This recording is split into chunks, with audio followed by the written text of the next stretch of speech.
Hi, and welcome back for day 3. That's right, day 3 of our series called How Can I Walk with the Lord? Or How Can I Live for God? Or whatever you want to call it. It's the same thing. And we're in day 3 of this. If you remember, day 1, we said, make sure you're in Christ. Day 2, pray. I wonder if any of you took that advice this morning and you actually prayed. And number 3, today we're going to talk about obeying the commands. Obey the commands that Christ laid forward to us. And so let's go ahead and get started. Let's jump right in.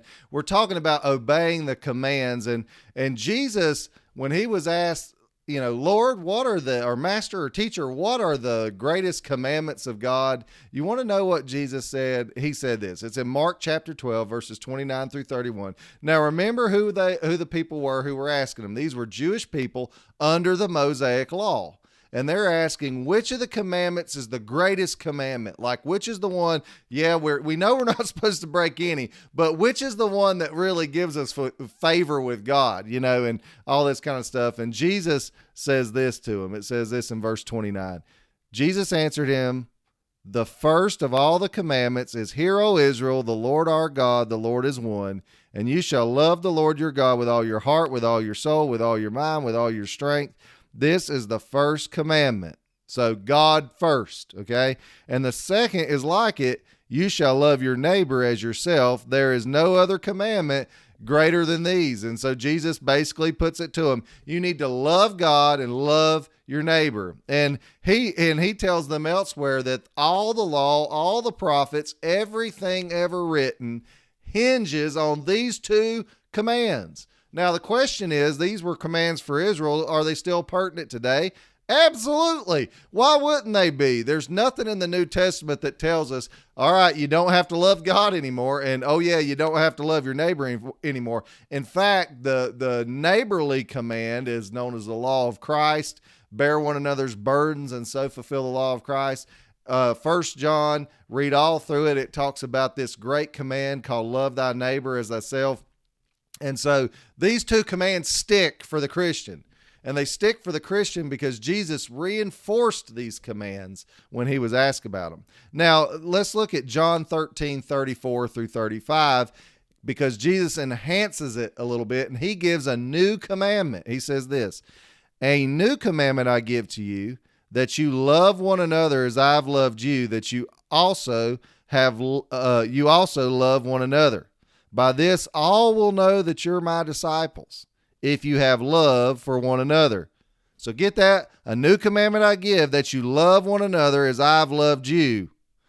Jesus is saying you have to love people as much as I've loved you. And how much did he love us? Oh, how he loves us, like David Crowder Band said. He loves us so much that he came and he died for us. You get that?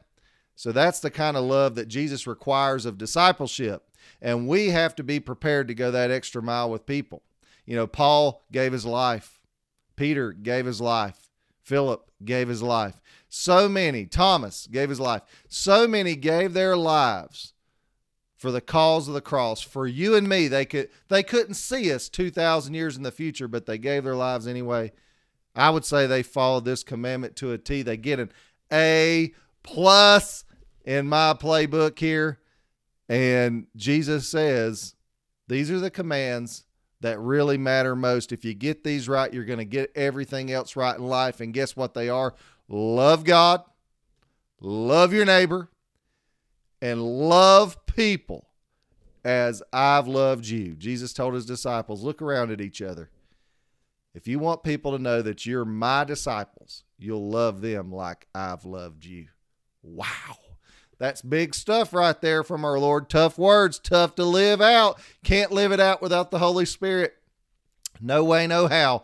Under my own strength, Roy Putman's going to tuck tail and run. He's going to be a coward. He's going to be a fraidy cat, but not with the power of God living in me through the Holy Spirit. And the only way you have the Holy Spirit is if you're in Christ. I hope you understand where I'm going here. We got to obey his commands. We have to love him and love people. I hope you've enjoyed today. Don't forget to like, share, comment, subscribe, click the notification bell, and get the word out. Help me get the word out for these, and I'll see you back tomorrow for day 4 of our 6-day series on how can I walk with the Lord. God bless.